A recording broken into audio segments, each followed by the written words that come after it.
Welcome to The Explainer. Let's just jump right in, because today we are looking at something really special. We're not just reading a dusty old story, we're essentially deconstructing a masterclass in visual storytelling. We're looking at the 1887 American mystery, The Last Train to Black Hollow. And what's so absolutely fascinating about this piece is how it perfectly mirrors the techniques of a modern cinematic video. It builds this incredible atmosphere and tension using literally nothing but text. So, we're going to break down exactly how this narrative forces you to see and hear the horror. Right off the bat, we see our first major technique, the cold open contrast. Think about it. By day, Black Hollow gives us standard, safe visual cues. Dusty roads, old wooden shops, tired horses. But by night, the narrative completely flips the switch. We get locked doors and, crucially, this phantom train with screaming iron wheels. It instantly establishes a visual and auditory baseline. It sets the scene exactly like a director opening a film, and it does it without needing to show you a single picture. So how does the author actually pull this off? Well, it all comes down to what we call audio-visual text cues. These are specific words that force you, the reader, to mentally hear or see a sensory experience. When you read a phrase like iron wheels screaming, you're not just processing information. Your brain is actively generating the harsh sound design of the scene right there in your head. This immediate sensory injection is exactly what builds that cinematic suspense right from the jump. Section 1. The skeptic meets the myth. Okay, so here's where we meet our protagonist, Ethan Cole. He's a young journalist who actively laughs at these local ghost stories and demands the cold, hard truth. Now, why choose this exact archetype? Because Ethan is our lens. Since he's a total skeptic, his baseline is our everyday reality. For the horror of this story to actually work, the narrative has to visually and psychologically break his skepticism. And when his reality shatters, ours does too. And, every good thriller needs an ominous warning, right? Then, don't go near the tracks after midnight. In cinematic terms, this is your definitive warning shot. It's just a simple line of dialogue from an old bartender, but it firmly establishes the stakes. It tells us exactly where the danger zone is and exactly when that danger is going to arrive. Which brings us to the pacing. It is just masterful. I want you to imagine blocking this out for a cinematic video. At 11:59 p.m., Ethan walks alone to the abandoned railway. At exactly midnight, the clock strikes 12, and at 12:01 a.m., a cold wind moves through the desert. See how deliberate that is? Every tick of the clock acts like a new camera shot, stripping away the safety of the town and totally isolating Ethan in this desolate, windswept environment. Section 2, boarding the ghost train. And then bam! Woo! Literally a textual jump scare. It forcibly shatters the silence of that cold desert wind we were just feeling. It echoes through the darkness, forcing this massive, sudden spike in our mental audio track way before we even get to see what's coming toward us. Then, out of the fog, we finally get the visual. A massive, black steam train with glowing yellow windows, its metal body looking completely burned by fire.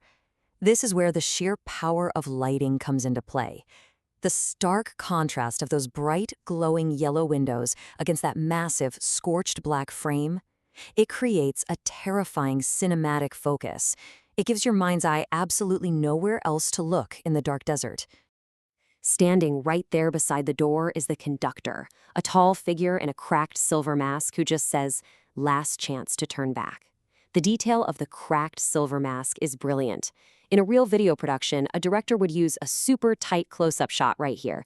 The text does the exact same thing, giving us this chilling, hyper-specific focal point to fixate on right before Ethan steps onto the train.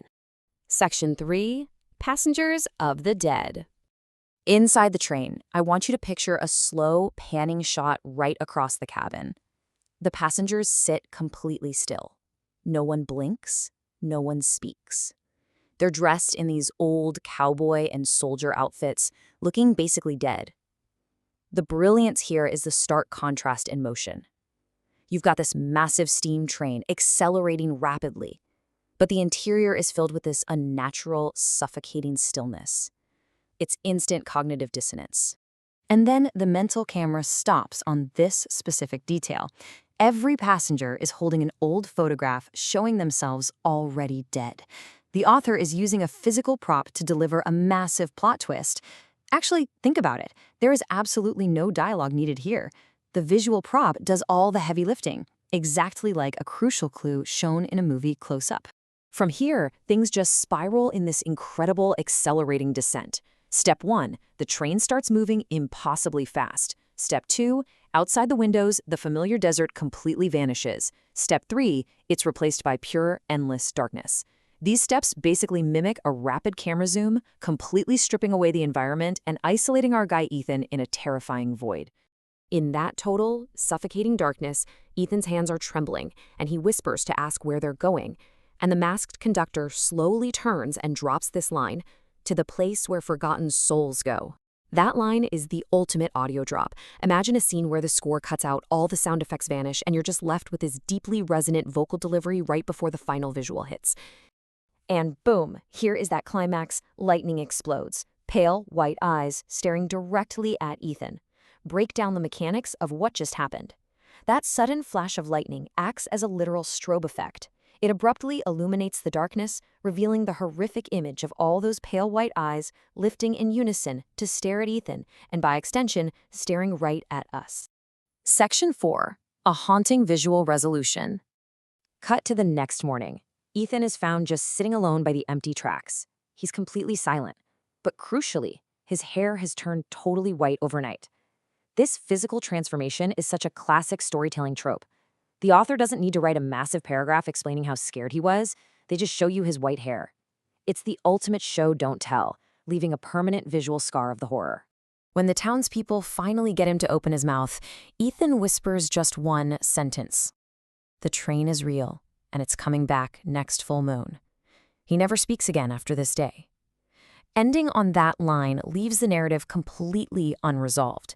It plants this awful seed of dread, promising everyone that the nightmare cycle is just going to happen all over again. And you know what? That cycle absolutely does repeat. Look at this number, 40. It has been over 40 years since the railway shut down, but the myth is still alive and well. Every single full moon, the people of Black Hollow still hear that haunting whistle echoing in the desert. The story ends exactly the way it began, with an unexplained sound in the dark. So after breaking all of this down, here is my question for you. How will you use light and sound to build your next mystery? Because whether you're writing text on a page, designing a slide deck, or actually directing a cinematic video, the underlying tools are exactly the same. You have the power to create a vivid, unforgettable experience just by deliberately manipulating your audience's senses. Thank you so much for joining me on this explainer, and I really hope you take these techniques and go build something amazing.